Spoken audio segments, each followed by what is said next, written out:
c'è la consapevolezza nel tavolo, ma credo anche in tanti di noi, che il turismo è una delle principali opportunità di crescita che possiamo avere nella nostra regione. Di crescita vuol dire lavoro, già i dati di questi tempi questo ci hanno dimostrato, ed è uno degli asset su cui si può investire per creare occupazione e per creare lavoro.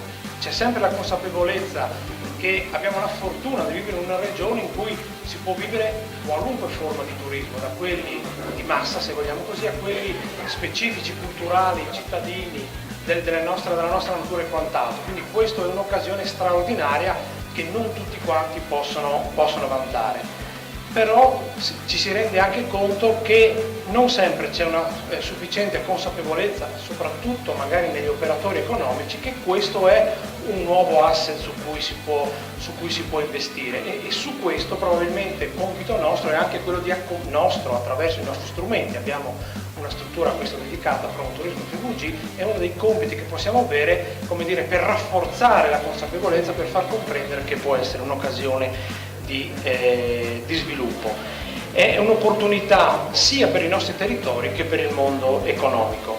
Quali sono gli elementi che sono emersi sui quali si ritiene che c'è ancora da lavorare? Sicuramente c'è l'esigenza di integrazione delle politiche. Noi abbiamo delle politiche sul turismo, abbiamo delle politiche sulle infrastrutture, abbiamo delle politiche sulla cultura. Probabilmente anche in questo settore, per far sì che il turismo diventi veramente un asse trainante, serve, ed è compito che spetta alla Regione, coordinare sempre più, sempre meglio le nostre politiche, per fare in maniera che le risorse che vengono messe in gioco rispetto a questo tema si integrino tra di loro. Rispetto a questo veniva proposto anche un coordinamento stabile fra i diversi, diciamo così, chiamiamoli assessorati, ma anche con i territori. Un elemento che è emerso, ha appena parlato Enzo Martinez, delle UTI, sappiamo anche le criticità magari che ci sono, però in questo tavolo è emerso chiaramente che anche in questo settore qui serve un'idea di area vasta, per cui viene richiamata, viene suggerita la possibilità di pensare che nel momento in cui viene fatto il piano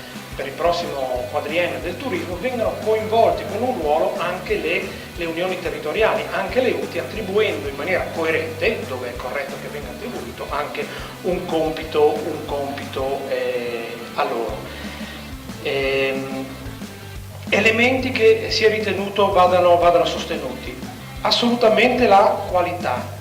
Noi abbiamo un territorio meraviglioso, abbiamo non sempre ancora i servizi che il nostro territorio offre in termini di offerta turistica sono di qualità sufficiente, quindi se dobbiamo agire dovremo agire per far sì che questi crescano, che ci sia una diffusione sul territorio e che ci sia qualità e che ci sia anche una reperibilità, una conoscibilità dell'offerta turistica che c'è sul territorio. Viene apprezzato il fatto che non ci sia più un'attenzione turistica solo sulle grandi aree turistiche, ma anche sui